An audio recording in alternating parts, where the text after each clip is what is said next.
Bonjour à tous, on se retrouve aujourd'hui pour une nouvelle vidéo. Dans cette vidéo, je vais enfin vous donner mon avis sur Money in the Bank 2019. Je devais vous sortir cette vidéo le week-end dernier, mais je n'ai absolument pas eu le temps de regarder le pay-per-view la semaine dernière. La preuve, je l'ai regardé que dimanche dernier, et cette semaine, je n'ai pas eu le temps de vous tourner de la vidéo. Donc c'est pour ça qu'elle sort que ce week-end. Donc le premier match qui a eu en kick-off, Daniel Bryan et Eric Rowan face aux Usos. Donc franchement, j'ai pas regardé ce match parce que le titre n'était pas en jeu alors qu'il venait juste d'avoir le titre. Donc comme il n'y avait absolument aucun intérêt, je n'ai pas du tout regardé le match. Voilà, en plus les Usos ont gagné. Voilà, après peut-être que je le regarderai parce que connaissant la qualité de 3 des catcheurs sur les 4, le match doit être bon.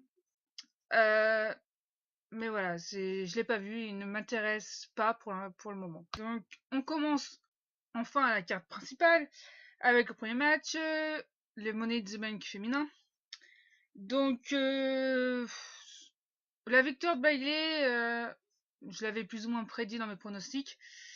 Euh, ouais, c'était plus ou moins logique, surtout vu les catcheuses sur le ring. Ensuite, bon, la blessure de Carmela, enfin sérieux, ce qui s'est passé entre Carmela et Dana Brooke, pardon, euh, j'ai pas compris. Enfin voilà, la blessure de Carmela qui après elle revient et puis ouais non, bah je sais pas. Euh, voilà, elle est censée s'être blessée au genou, elle est même bandée au genou et elle arrive à le faire des kicks. Enfin ouais non j'ai pas compris. Sinon le match était plutôt bon. Franchement, je m'attendais à pire et j'ai pas été déçu. Voilà, et comme je l'ai dit, la victoire de Bailey était logique et pour moi, elle ne me déçoit pas. Match suivant, Rey Mysterio face à Samoa Joe pour le titre des États-Unis. Euh, est-ce que vraiment on en parle du match? Ils sont pas capables de nous booker un match correct entre les deux? Je sais pas, c'est le match à WrestleMania et maintenant ce match-là. Apparemment, ce match-là a été courté parce que Samoa Joe s'est cassé le nez pendant le match. Je sais pas.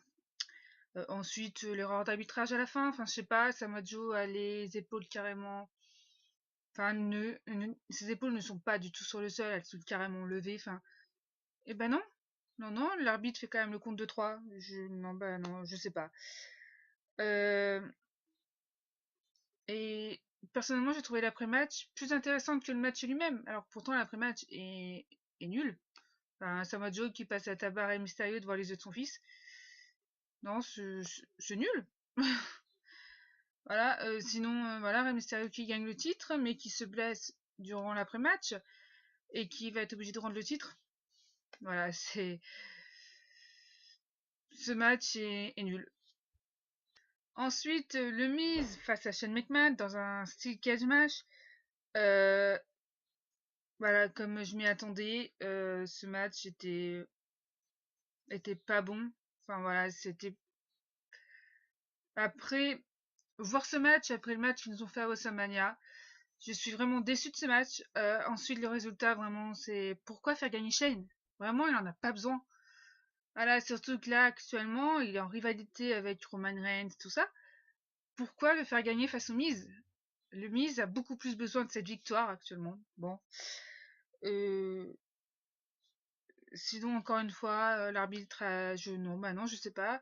La troisième corde casse à tomber, mais casse pas une soumission. Non, c'est pas logique. Voilà. En- voilà, encore une fois, l'arbitrage a été mauvais pendant ce show.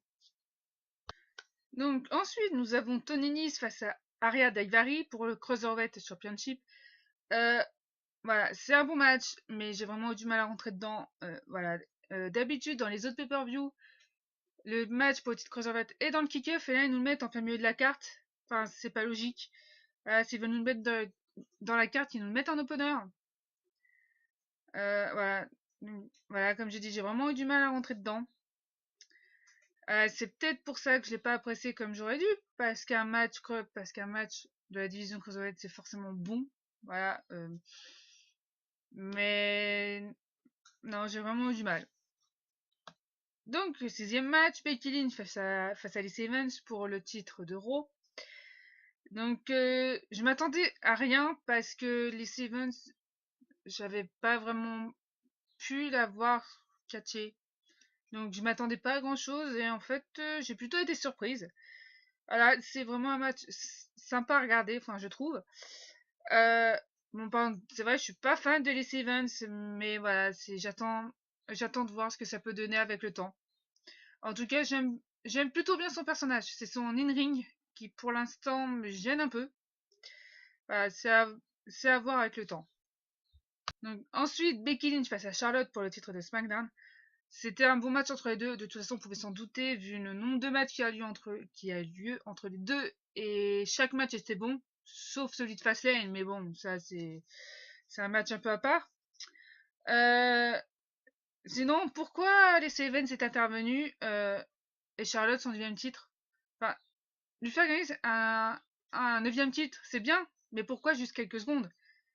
Enfin, je comprends pas. C'est pourquoi ne pas avoir fait intervenir Bailey plus tôt? Ça aurait été plus logique. Ça aurait été plus logique, je trouve, et je sais pas, qu'elle fasse le tomber sur Charlotte et comme ça, c'était elle qui gagne. Enfin, je sais pas, elle aurait pu se rajouter au match. Hein, ça aurait fait un match à 3, ça aurait été plutôt sympa. Euh, et sinon, Charlotte gagne, après elle passe à tabac à Becky Lynch. Pourquoi? Vraiment, je ne comprends pas pourquoi. Voilà, et puis bon, bah, comme j'ai dit, Bailey qui arrive, qui cache sa mallette, tout ça, et ouais, le, le moment que Bailey a eu à la fin, c'est vraiment cool pour elle. Bon, on sait qu'il va y avoir une rivalité du coup entre Bailey et Charlotte, hein. Voilà. Et sinon, voilà, comme j'ai dit, voilà, la victoire de Bailey, la réaction du public, tout ça, c'était très cool. Donc, ensuite, nous avons Roman Reigns face à Elias. Donc, Elias qui donne un coup de guitare à Reigns, mais Reigns arrive sur le ring comme si de rien n'était. Il compte vendre un jour ou pas ses blessures? Enfin, je sais pas, se prendre un coup de guitare, c'est pas rien non plus, hein. Voilà, mais il ne vend rien. Voilà. Ensuite, bon, comme on le savait déjà tous, Elias est vraiment très bon avec un micro. Enfin voilà, j'adore vraiment l'entendre quand il a un micro dans les mains.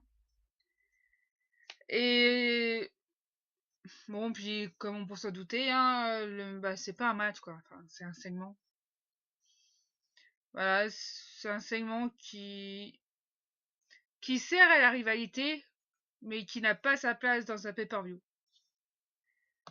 Match suivant, AJ Styles face à Seth Rollins pour le titre universel. Donc c'est clairement le match de la soirée. Euh, il est même en bonne place pour être le match de l'année, hein. Enfin, quel match! Quel match entre les deux! Ils ont prouvé, même s'ils n'en avaient pas vraiment besoin, qu'ils sont les deux meilleurs catcheurs du main roster. Voilà. Pour la fin, je m'attendais à ce qu'il se passe quelque chose. Voilà. Un faux finish ou. Voilà, un faux finish comme on a eu l'habitude avec tous les matchs des J-Stars de l'année dernière. Voilà, où je m'attendais peut-être à un Hilton des J-Styles ou un truc comme ça, parce que la WWE a la manie de rater les Dream Match. Enfin voilà, et ça n'a pas été le cas. Enfin voilà, je m'attendais vraiment à être déçu avec ce match. Voilà, parce que quand on. Enfin, parce que j'ai vu le match qu'ils ont fait tous les deux en 2006, mais j'ai pas du tout été déçu, bien au contraire. Voilà, et on a vraiment eu une fin entre les deux, c'était vraiment magnifique. Voilà, la marque de respect entre les deux, quand ils se sont serrés la main, vraiment, c'était beau. Voilà, le moment du match, c'est peut-être le contre DJ. Voilà, Seth se préparait à faire sa prise de finition, je me souviens plus de son nom. Et, et Jay le contre et le prend dans un style clash. Et vraiment, on s'y attendait pas. Et vraiment, c'était beau. Après, j'aurais aimé que ce match dure peut-être 2-3 minutes de plus. Mais voilà, il est déjà très très bon, donc ça va pas te déranger. Voilà. Et puis voir ce titre enfin défendu dans un pay-per-view qui n'est pas du Big Four. Qu'est-ce que c'est bon. Donc ensuite, le 10e match, bon, qui n'est pas un match, hein, clairement, c'est un segment plus qu'autre chose.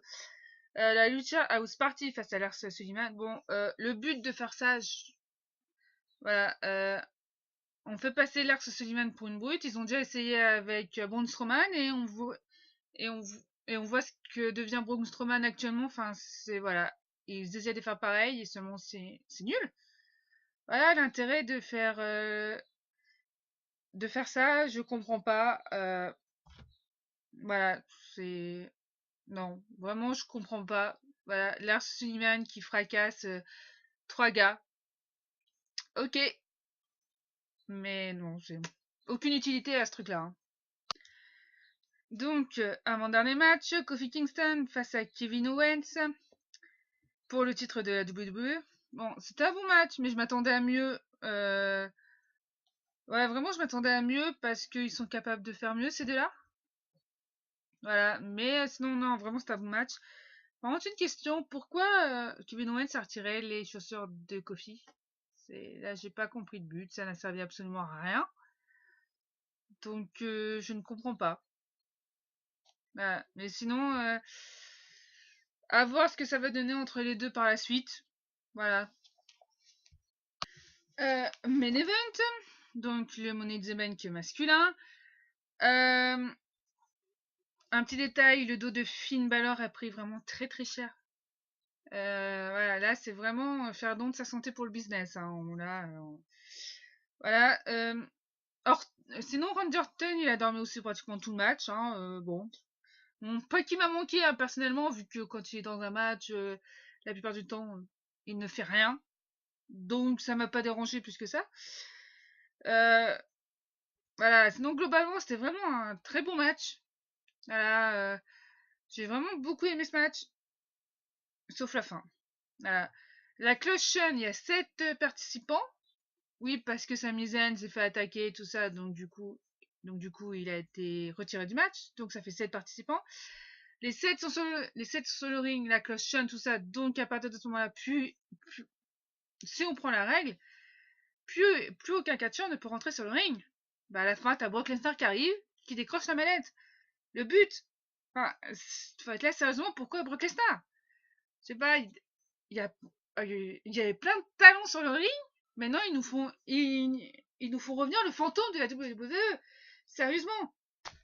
Enfin, à un moment donné, enfin, c'est que là, à un moment donné, il faut que Vince arrête ses conneries. Enfin, c'est pas possible. Pourquoi les stars, quoi? Enfin, je sais pas, t'avais Ali, Drew McIntyre. Non, vraiment, je comprends pas. Voilà, puis en plus, Lesnar qui arrive, qui blesse deux caméramans et Ali, tout va bien. Donc, pour conclure, euh, ce pay-per-view avait les moyens d'être un bon pay-per-view, mais à cause de la fin, à cause des heures d'arbitrage et des 2-3 matchs qui ne nous servaient absolument à rien, c'est un mauvais pay-per-view. Voilà, je ne le retiendrai pas. Le seul match que je retiens, c'est vraiment le AJ Styles versus Seth Rollins. Sinon les autres matchs, je ne les retiens pas. Voilà, voilà. Sinon, voilà, je vous fais une annonce. Le show, le Super Showdown qui a lieu en Arabie Saoudite, je ne le regarderai pas. Donc je ne vous ferai pas de vidéo pronostic ni de vidéo où que je vous donne mon avis. Voilà, je refuse de regarder ce show. Donc voilà. Sinon, j'espère que cette vidéo vous a plu. N'hésitez pas à me donner votre avis dans les commentaires, à aimer et à vous abonner. Et moi, je vous retrouve dans une prochaine vidéo.